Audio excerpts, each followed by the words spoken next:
I do know that one of the things I want y'all to really know is that there weren't a whole lot of people over here by the French.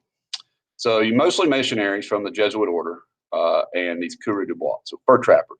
And like I said, they're kind of like the Dutch, you know. Fur trapping was a big industry for a lot of people. The Dutch did it, the English did it, and the French did it. It's like a race to kill all the beavers.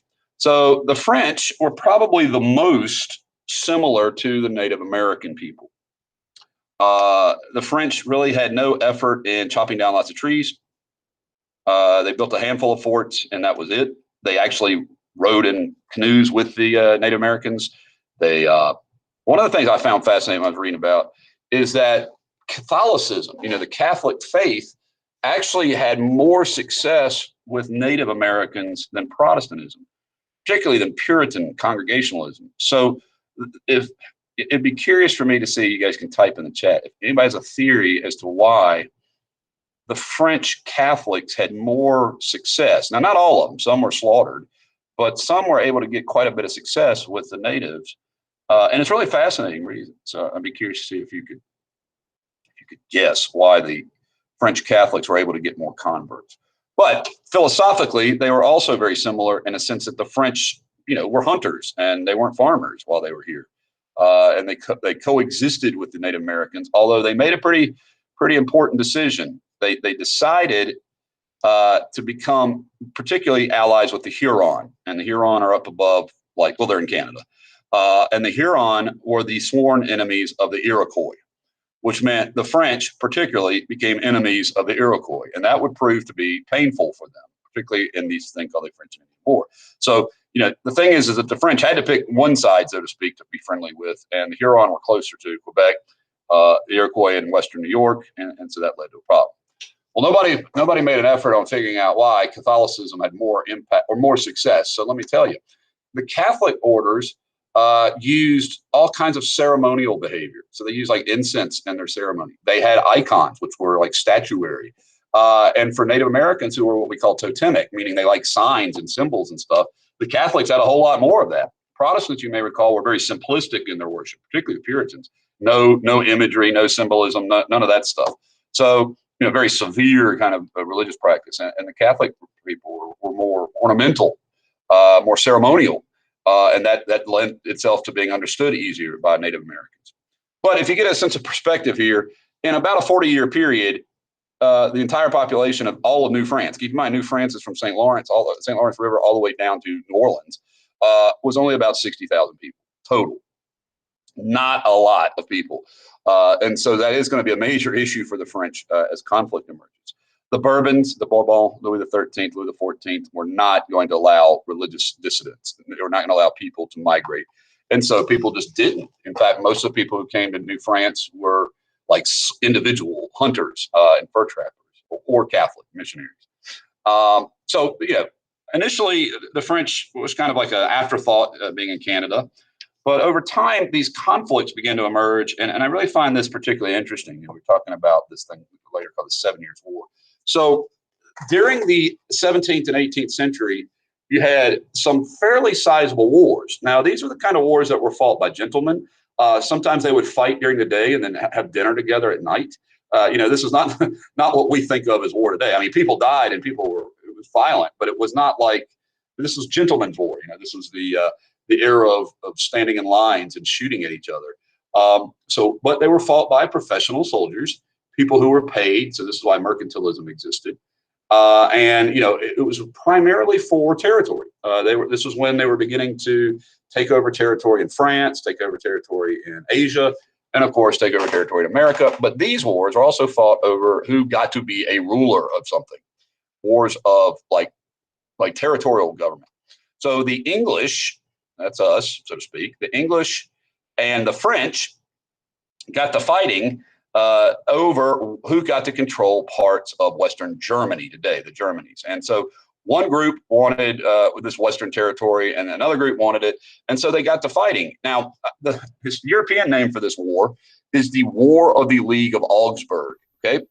But this is something that's going to give you a clue just looking at the name of it. If I were to, you know, refer to Tunstall High School as Mr. Bowles' school, it kind of takes away the ownership of the school as a community. It says it's this individuals, right? So if I were to refer to the war in Iraq as George Bush's war, that's like saying it's not America's war, it's his war, right? Well, colonists didn't call this thing the War of the League of Augsburg. They called it King William's War, meaning the war he started. And so they weren't big fans of this. So if you were an English colonist in America, you didn't really care that much at all about who got to govern the Rhineland, okay? But in our area of the woods, they would fight in the woods, literally. And so you have the emergence of what is the French would call le petit guerre, the little war. And so the French would fight against the English settlers. And so it would be like hiding behind trees and, hatchets and tomahawks and things like that. And so you had the first sort of guerrilla warfare between Europeans in the North American continent. Now, keep in mind, this is like how Native Americans fought, right?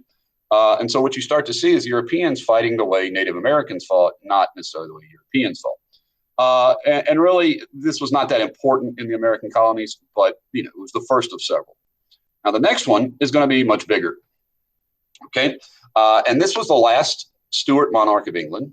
Her name was Queen Anne, and it was a war over who should be the monarch of Spain. So it's called the War of Spanish Succession. Now, you don't know that either. You don't know any of this European stuff, but I'm giving it to you kind of like backstory. All right.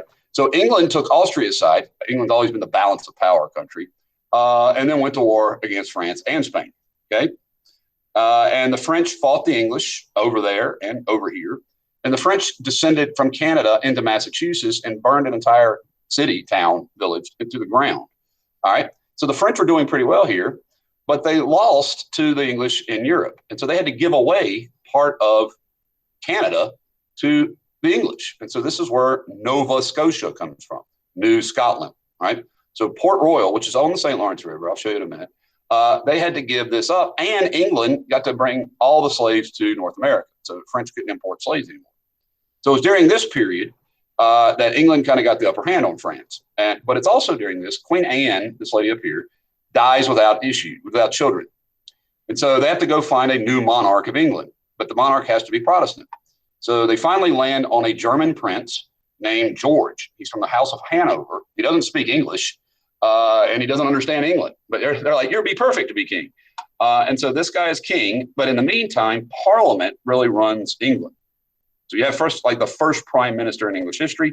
Well, obviously, they're really, really busy dealing with this. So once again, they don't pay attention to the colonies. So this is a repeated pattern, y'all. Salutary neglect. But once again, long period of not enforcing their own laws, right? So, because they're busy dealing with trying to govern England. So 2 of these wars, and not much happened for the colonies for the benefit.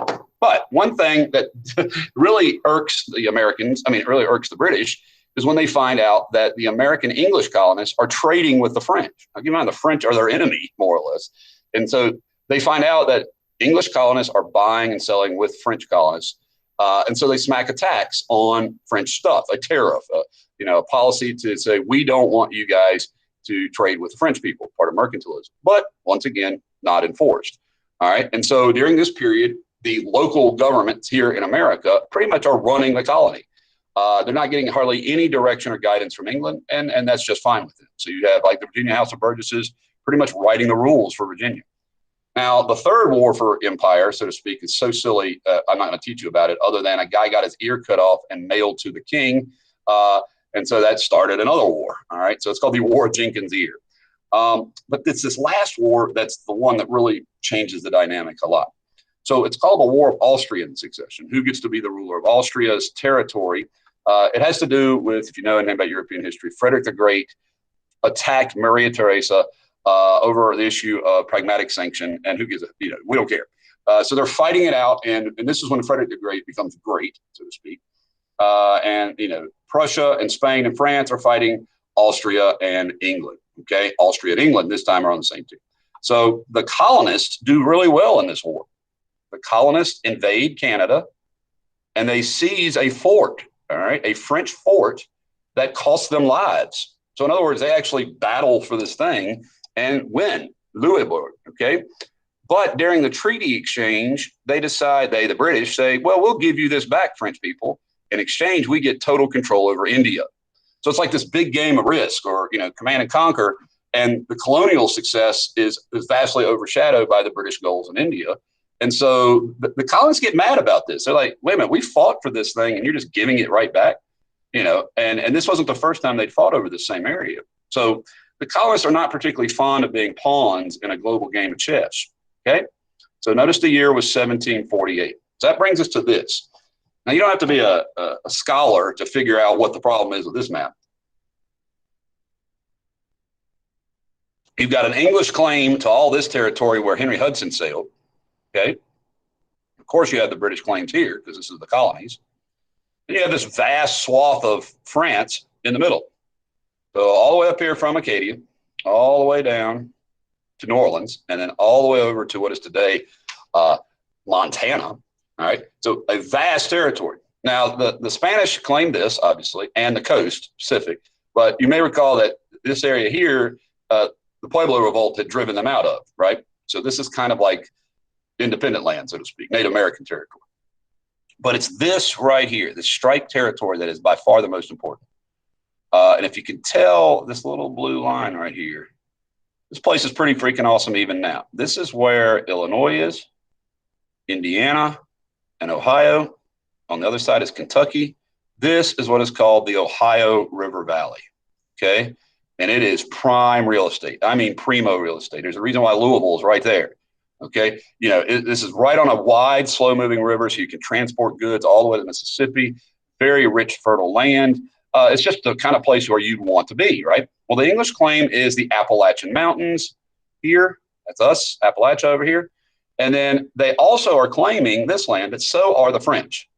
So that's why it says disputed. And boy, that's the whole reason. Now, I mentioned here's the French claims in Haiti. Here is the English claims in Honduras, and Jamaica. But pretty much this is the major issue right here, and definitely right here, the Ohio River Valley. Okay, here we're looking at it. Now, if you've ever traveled into Western Pennsylvania, and that's where we're looking, this is the Allegheny River. See it right here? And as you come down the Allegheny River, you hit the Ohio River, and then over here is something called the Monongahela River. And they meet, and three rivers meet right here in a city today called Pittsburgh. Okay. In fact, the stadium is known as Three River Stadium. Okay. The football stadium there, Heinz Field. So that's where you see a French fort called Fort Duquesne. That's how you pronounce that. It's not Duquesne, it's Duquesne. And today there's a university that sits on top of the heights over Pittsburgh named Duquesne University. The mountain that it sits on is called Mount Washington. That's not a coincidence. So the French have forts up here along the coast of the Lake Erie. Okay. And this is what we would today call Western Pennsylvania. And the English have forts in the Cumberland Gap, which is the area between Virginia and Maryland. Today it's West Virginia, all right, and Pennsylvania. And so this is kind of where the outskirts of Virginia is. And this is the French claim territory too. So the governor of Virginia sends a guy out here to tell the French to get out. He tells them, you've got to go, right? Well, that guy's name is George Washington. George Washington was an important leader in Virginia. He was a colonel in the Virginia militia, and he was a surveyor. That was his profession, like he surveyed lands. So he made for a natural candidate to send out here to tell the French to get out. He could take a group of militia, some Native American allies, and go tell the French to give up this territory. Because by this point, English people wanted to settle here. They were kind of feeling cooped up at the Appalachians, so they wanted to settle in Kentucky and this area, right? So Washington goes out there. The French send out an ambassador. There's a mistake, and Washington has him shot. And so the diplomat from the French Fort Duquesne, is assassinated more or less by Washington and his men. In fact, the French call Washington an assassin. So the French then attack. Washington throws up a pile of dirt, really, and it's called Fort Necessity. It's not really a fort at all. It's just like a hill. It's like a defensive dirt pile. And the French surround him. His allies run away, Indian allies, but Washington gets shot at for the first time by an enemy. And he says, you can feel the bullets whiz by him. And then he's captured. And it's interesting. He's captured on, of all dates, July 4th, 1754. So on the 4th of July, George Washington is captured, and the French say, all right, look, you have to go back to Virginia and tell your governor that you guys aren't going to settle here. Well, shots have been fired. Word spreads pretty quickly that people have been shooting at people, right? And so the English are pretty confident that this is going to be a war, okay? Keep in mind, this would be the fourth big war that the English have fought with the French, more or less. So they're expecting it, all right? And so the English call a meeting. Now, this is where students get confused. Let that sink in. The English call a meeting, not the colonists, but the English government. The English governors say, we need to have a meeting of representatives in Albany. Albany was in upstate New York. I'll take you back there. Albany is like right up here, right there. And it's very close to where the Iroquois Confederacy is. And so the objective was to get the Iroquois to make sure they would be allies with the British colonies. Keep in mind, the Iroquois were the traditional enemies now of the Huron and the French. So they have this Albany Congress. This is the thing called by the British. So let that soak in. Albany Congress. It's not a Congress. It's not actually a lawmaking body. Its purpose is to preserve relationships with the Indians. It doesn't really work, but that was its objective. But this guy steps on the stage too. Now, Ben Franklin was already an old guy, and I'm going to tell you a lot more about Ben Franklin later. But for now, I'm going to stop. You know, I'm going to stop.